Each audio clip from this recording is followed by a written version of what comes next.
Hello, teacher community of world language. We are here with the incomparable Bryce Hedstrom, who is here to talk to us as part of our panel on world language becoming closer to 90% target language in our classrooms.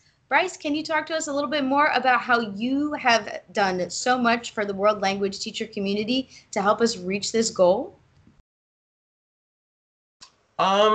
Yeah, well, I think a lot of it just comes from wanting to communicate with my own students and realizing that people acquire language by hearing messages in that language that they can understand by comprehensible input.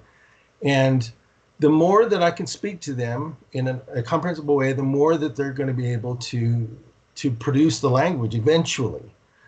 To me, the big watchword is always what my mentor, Susan Gross, always said. It says that understanding precedes production, or comprehension precedes production by a mile. And that is really important to remember, that they have to hear it and hear it and hear it and hear it before they can produce it. But they have to hear the language. They've got to hear me speaking the language in class. And so that's been something I've really striven to do in my class, and try the message I'm trying to get out to people in ways like techniques to help with that too. So that's the biggest part. How far should we go with this? I mean, very much so. Bryce has been a part of what we do as world language teachers. I became familiar with you first kind of through reading about you from what other people have been saying about how much you influenced their practice through all of the ways that you've contributed from your work as a teacher, and then putting it out into the world through your blog and many of the things that you put out into the world as well. And also now through your teacher trainings that you do. I've been to one of the conferences that you've put on, and now I understand that you teach teachers too. Yeah, I'm doing that full time. I'm traveling around. I travel to school districts and schools and train teachers, and I'll come in and actually teach in a classroom with a language lab style that I got that beautiful model from Diana Noonan of the Denver Public Schools. Teach in the class and have teachers observing, and then afterwards we debrief. But I teach with the actual students in the class, and make a lesson plan with the teacher, with their regular classroom teacher beforehand.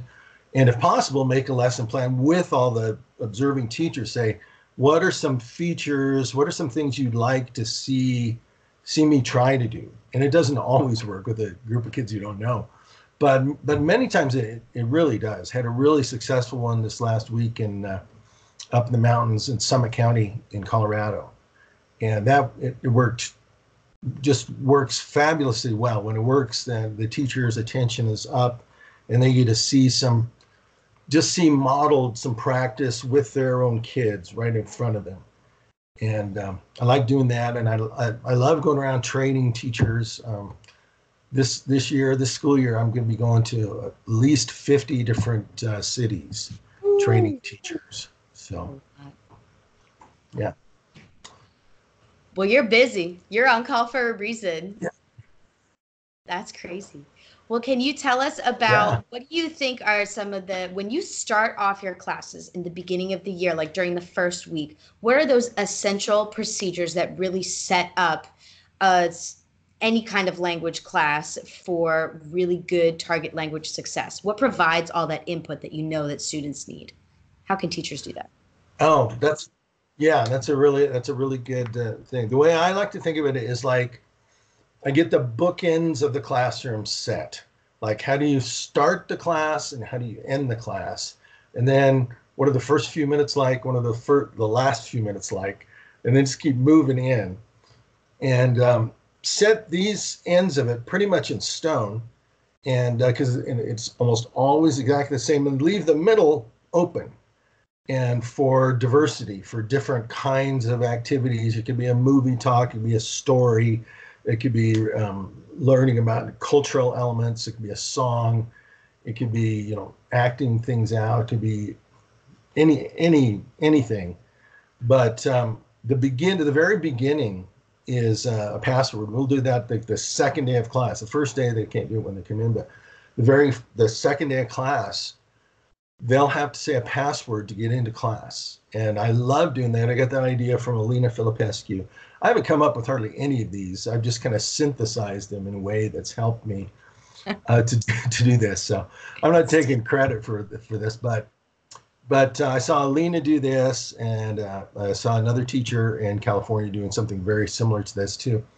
And they have to say a password to get into the class. They have to say something in Spanish to get into class, or they have to answer the same question. Can you get into class? And it lasts for about a week. And I just make contact with each kid. And the reason this works so well is I get to for sure make contact with every single student. And there's been studies that say that your academic engagement goes up by 27% if you greet students at the door, which I believe it. I mean, totally believe it, because when a behavior issue comes up later on in your class, you can get right in the kid's face and you can say, I love you. You better stop that. It's like, I mean, if they're really getting out of hand, and they can't deny that you love them. They can't deny it. Yeah. Because I greet you every day. Every day. You're going to do that to me? No. Right. Exactly. Yeah. It's like, they know I'm not just a robot to them. I have made a real connection with them, and that's huge. And so, I love doing that. Teach them one password once a week. Some people do it different ways. I know a Chinese teacher in Kansas City. He does a different one every day, and every single night he sends a message. What it's going to be the next day. To me, that's too much, because my lower level students need a week to really get comfortable and fluid with the password. So the top kids, they can get it that quick. But we start with the password before the class starts. Yeah. Pardon? You convinced me to do that, because I started doing passwords, and it's such a game changer. It's fun. I messed with them immediately and told them, you have it too easy. You're just walking in this door like you can. No, you got to earn it. Like, you need a password now. Like, you need un mot de passe, just password in French. And they think it's funny now. They keep telling each other, like, oh, do you remember what the password is? It's a game. They actually like it. I thought they would hate me. They like it. It's fun for them now. And none of them got that question wrong on the test. It worked. Yeah. Yeah. They get it. It's wonderful. So that's that very first bookend of the class. And when they get into class, they got to have something to do, so they're not just running around chasing each other around. They have to have a do now or bell ringer on the board. I like to have like 5 easy questions, because that's short enough they can do it, and they're really easy. They can use their notebook. They can use things that are written in the classroom, or they can even ask each other quietly what the answers are. It's not a quiz. It's just to get them remembering where we were at and what we're doing. And so it's fast. And so I can be standing out in the hall greeting kids as they're coming in, or talking to my colleagues, and all the kids are inside. They got their notebooks open. They're working on their thing before the bell rings. And so we're not just working bell to bell. We're working before the bell and to the bell, And by doing that, that alone changed the way I taught, because before it was like, okay, you guys settle down. Can everybody be quiet? Can you guys sit down, please?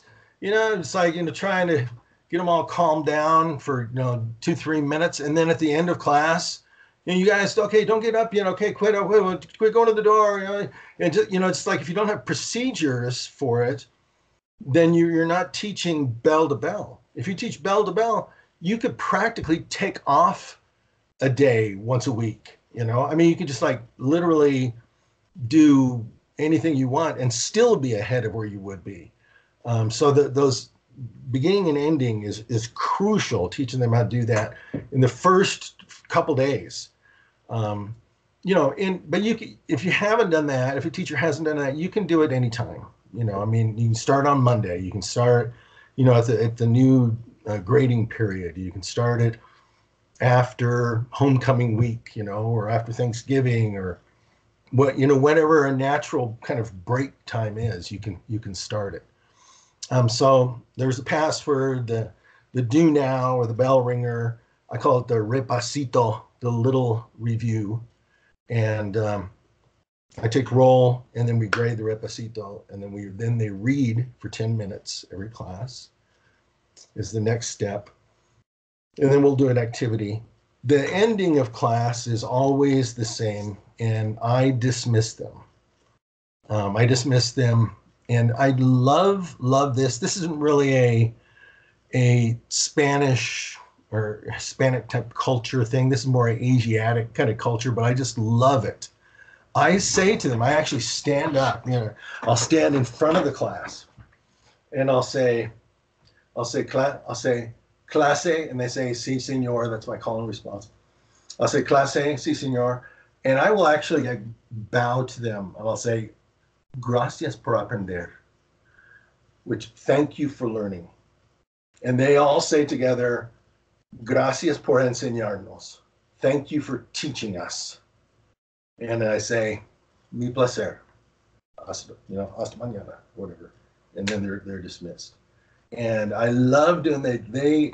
I train them that like in stone by the end of the first week. You can't get up. You can't put your stuff away until we do this ritual thing. And I love it. I just love doing that because it reminds me that, because, we have all these pressures on us that I was going to show you this book too. Where I got this? Well, I can't find it. I did this before. I thought I had a book. I'll find it again. It's called The Talent Code by Daniel Coyle. And that's where I got that particular ending thing from. But I like that because we have so much pressure on us to try to compete with, all these apps and all these games and YouTube and just the culture. It's like I find myself trying to compete with the entertaining, and I have to hold myself back from that. My job is to teach them, and it reminds me I'm teaching them, and they're learning every single hour. And every single hour, the whole class says, thank you for teaching us. And it's a comfort to me, to tell the truth, at the end of each class. And it's an encouragement to me. So I love doing that. So that's part of the structure right there. But teaching them some calls and responses, teaching them some rejoinders so that they can start to respond to me naturally in class. In fact, I was teaching this kind of rowdy 7th grade class this last week up in the mountains. And the rejoinder I taught them was, no es justo. That's not fair. I love that. Right? That's like perfect for a 7th graders. It's like, that's not fair. It's like we practicing with a whiny voice. And they were saying it all through this story that we were making. And this one boy was like getting out of hand, right? There was a couple of them, they're getting rowdy. And so I told him to move over here. And under his breath while he's walking over, he goes, no es justo. He'd already like internalized it. Like, okay, win. Yes, that's exactly what I want you guys to be doing. I want you blurting out. I want you sassing, talking out.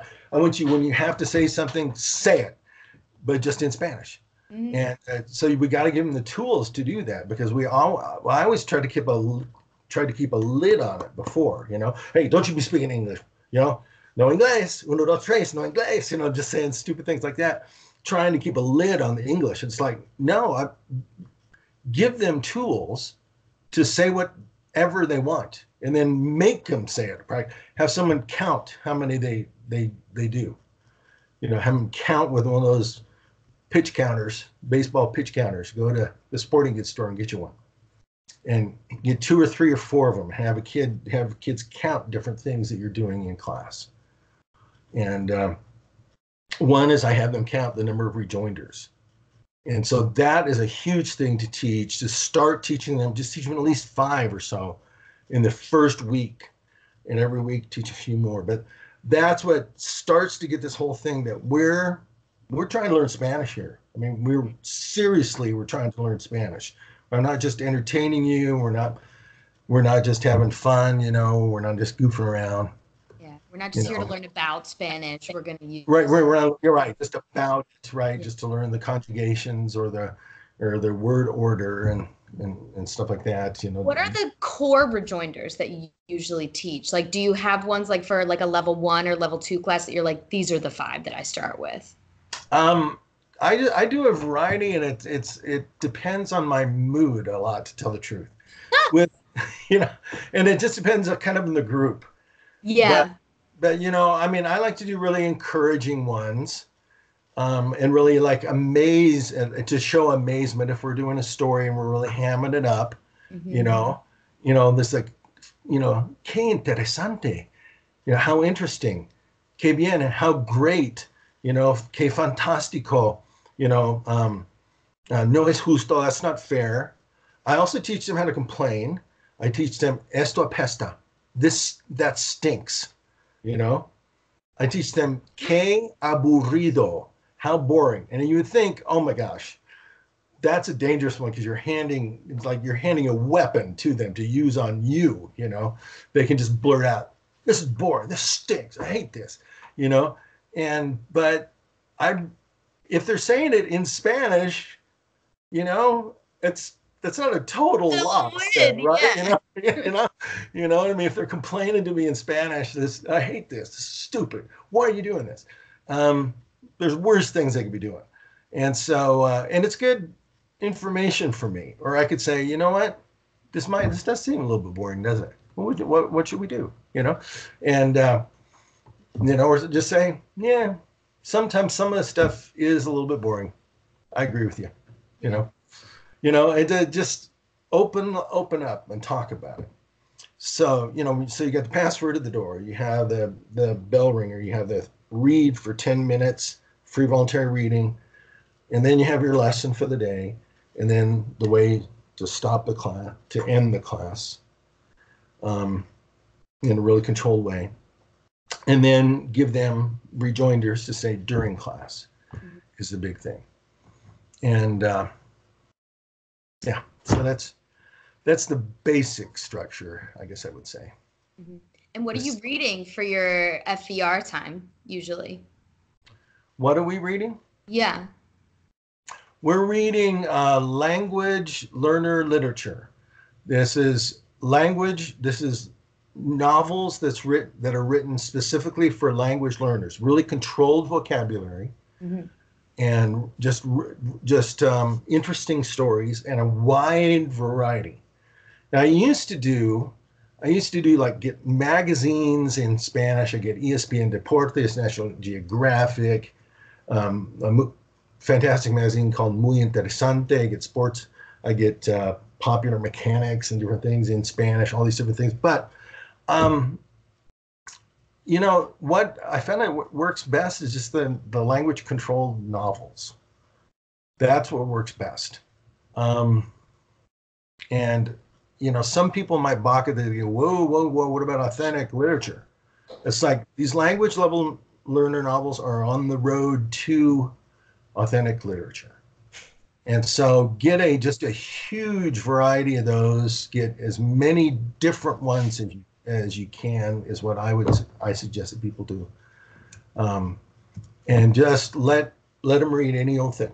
I was observing some classes in the Denver Public Schools just yesterday, observing a Spanish 4 class, and some of the kids were reading level 1 novels. Some were reading level 4 novels and even higher, but some were just there because they're doing it. They're just reading what they want to. Yeah. You just let them read whatever the heck they want to read. And don't test them on it all the time. Don't make them write about it all the time. Just let them read it, just like good readers do. You know, some kid picking up the Twilight series or Harry Potter series or whatever, and just reading. They're reading because they want to read it, and that's the way you develop that desire to learn. Because in every class you have this bell curve. It just helps me so much to think of this. You're gonna have some kids that really, really want to learn, and some kids that are resistant to learning. And the ones in the middle kind of go either way. If you let these kids that are resistant to learning get the upper hand, the kids in the middle are all going to go this way, and they will like not want to learn. But if you really make it a special thing and really nurture these ones that really want to learn, all the rest of them will come with them. And that's the trick that you do at the very beginning of the year. So. Sounds like fun. I want to be in your class. Yeah. Yeah, it's fun. I think you should have a fun time in class. Yeah. You know, I didn't get there overnight, and I would say the biggest help, is learning how to ask follow-up questions. Just that's the skill that we have to have. Bruce Lee said, "I don't fear the opponent that knows 10,000 kicks. I fear the opponent that has practiced one kick 10,000 times." And for me, the skill for language teachers is asking questions, asking good questions, especially asking follow-up questions. Just keep asking more and more, and just let whatever comes to your mind. Because the person that's asking the questions is in control of the conversation. And they're directing where the conversation goes, and they're showing they're interested by continuing to ask questions. And it's going to suck all of the kids in if you can just keep asking good questions. Even if it's just one kid, it'll pull all the rest of the students in. So that's the big skill.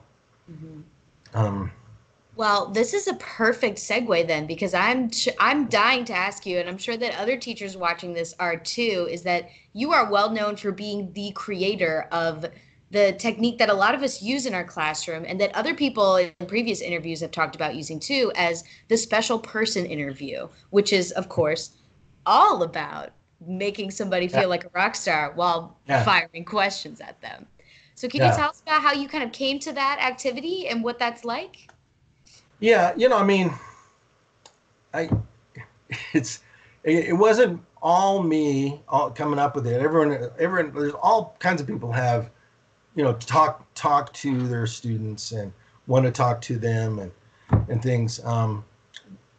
The way I came up to it is really kind of, it's slightly embarrassing, because I would have kids in Spanish 2 or Spanish 3 that would say, you'd say at the beginning of the year, "Oh, ¿cómo te llamas?" Just, what's your name again?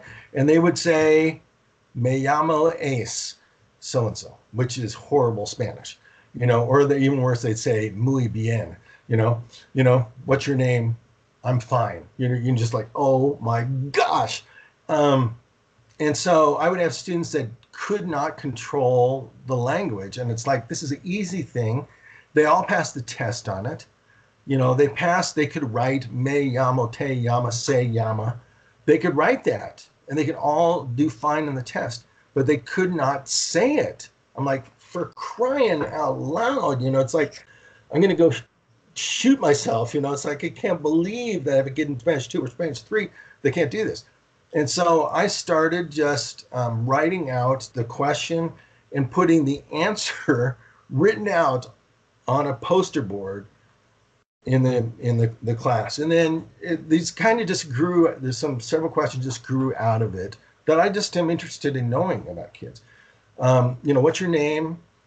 What name do you prefer? What grade are you in? High school. They're in different grades. How old are you, in case they're close to 16, to talk about getting a car and stuff. Where do you live, in case they come from different towns? And then, like, where are you from originally? Because that's kind of a cultural question that I always get asked when I'm in Latin America. They always kind of want to know where I'm at, where were you born at, where are you from? when I say, I say, well, I've lived in Colorado like my whole life practically, but I was born in Kansas, and they go, oh, Kansas. Aha. It's like that's a real insight into my person. Aha. Okay. There you go. Kansas. Now we know. Yeah, exactly. And so that's sort of a cultural type thing, but we can't, it's mildly interesting. So I asked those 6 questions. What's your name? Your nickname, because kids are establishing an identity. And you can, at any point along the way, you can start asking follow-up questions with that. Just follow up like crazy with those questions. And you can really, really get somewhere. And eventually you get to the place where you ask, what do you like to do? What else you like to do? We want to know about you. What do you plan to do in the future? And then it starts becoming almost for me anyway, it becomes like a counseling class like a future planning class, a reality check class. Like, what do you like to do? What are you good at? Not what your mom says you're good at, right? What do your teachers say you're good at? What do your friends, what do your bosses say you're good at? What do your coaches say you're good at? We want to know what you like, what you're good at, what do people need? What kind of problems are you going to help solve? And then what could you also make some money at? Because you gotta have money, but you gotta be good at it. People need to need it, and you need to like it too. And that's the idea of ikigai. And I have a book about this here. Bryce's book club. Yes, yeah. It's called Ikigai. But here's the graphic of it I'm talking about. A lot of teachers hit the Ikigai thing. They're right in the middle. They can make a living at it. They like it. They're good at it, and the world needs it. And that's like, boom, hitting the bullseye of that. And kids, especially the boys, I'm going to play in the NFL. I'm going to play in the NBA. Like, I go, oh, me too. And I say to kind of, like, yeah, okay, right, so you're going to play in the NBA. But you know what I mean? It really helps them a ton to do that. It just helps so much. Just keep asking. What are you good at? What do you like to do? And they just start opening up and opening up and opening up. And it's inexhaustible. It's just completely inexhaustible. I have kids that say, could we just do this all day, every single day? Because it's so interesting. And I would love to try to do that, to like try to get a class through where we just call it Spanish conversation or Spanish career exploration or something like that, Spanish life coaching. Yeah, just something like that. And we just sit around and just talk, and and investigate things and write stuff up and keep asking follow up. And what do you know? What do you know about this? What do you know about it? And just keep on going and going. We had a girl that I interviewed just the other day for a class. It was a Spanish 3 class. It was a guest teacher. And she asked her name and wrote it. And then I was talking about her name. I was just goofing around. I was write their name wrong and stuff. And I said, this is how you write your name. It's all in target language. And she goes, well, actually, I spell it this way. And she spelled it slightly differently. I'm like, oh, really? I said, okay, so that's actually your name. And I said, that's really different. Great. And then I'd tell the class, this is her name, blah, blah, blah. And she said it's because her mom didn't speak English that well. And so what do? You just drop that? No. That's a gold mine. Tell me more. Boom, boom. Yeah, it's like, that's your follow-up right there. It's the easiest follow-up question ever. Really? Where's your mom from? What language do you speak? Her mom's from China. This girl was born in Manhattan. She moved back to China. She moved back to Manhattan. She'd been in Florida, Tennessee, Kentucky, all around the place, wound up here in Colorado. And but her mom didn't speak English that well. She wasn't sure how to write. She liked the name Ashley, but she didn't know how to spell it. And it was like, oh my goodness, it's like we just kept learning so much. And you could tell by the end of that interview, we spent probably a half hour mainly just on her name and what she wanted to be called, what her real name was, and how should we write it, and what should we call her, and it's all about this. Just her name, just the first question, what is your name? And we spent a good half hour just talking about that alone, just asking tons of follow-up questions about that. And it was all comprehensible. We only had to write a few words down, and the class learned how to say, I have lived, she has lived, she was born, and she has lived, in all these different things. And so I purposely used that present perfect tense because it was a Spanish 3 class, and that was a structure their teacher said they were going to be studying. And so I just started using it in a really natural, totally natural way. So if you're thinking of doing these, I really encourage you to do it. The best thing is just do it like it's a conversation, but stand there with the kid, and you're talking to them. And I think it's really important. Stand at like a 45-degree angle to them. That's broadcasting to the kid and to everyone else that's watching that you're friends, that I'm friends with her. It's like I'm demonstrating that I'm friends with my body language with her for as long as it takes. And she's convinced that I'm her friend, and the whole class is convinced that I'm her friend just by my body language, if nothing else. But then, this is a really crucial thing. I'm asking her in the second person. She's answering me in the first person because we have the poster on the wall with the sentence starters. I'm shining my laser pointer on it. But then I'll turn to the class, take a step or two toward the class, and do a different body language right to the class and say, class, this girl's name is Ashley. Her name is Ashley. She writes it Ashley. We call her Ashley. And just tell them in the target language using the third person. But it's like this news flash.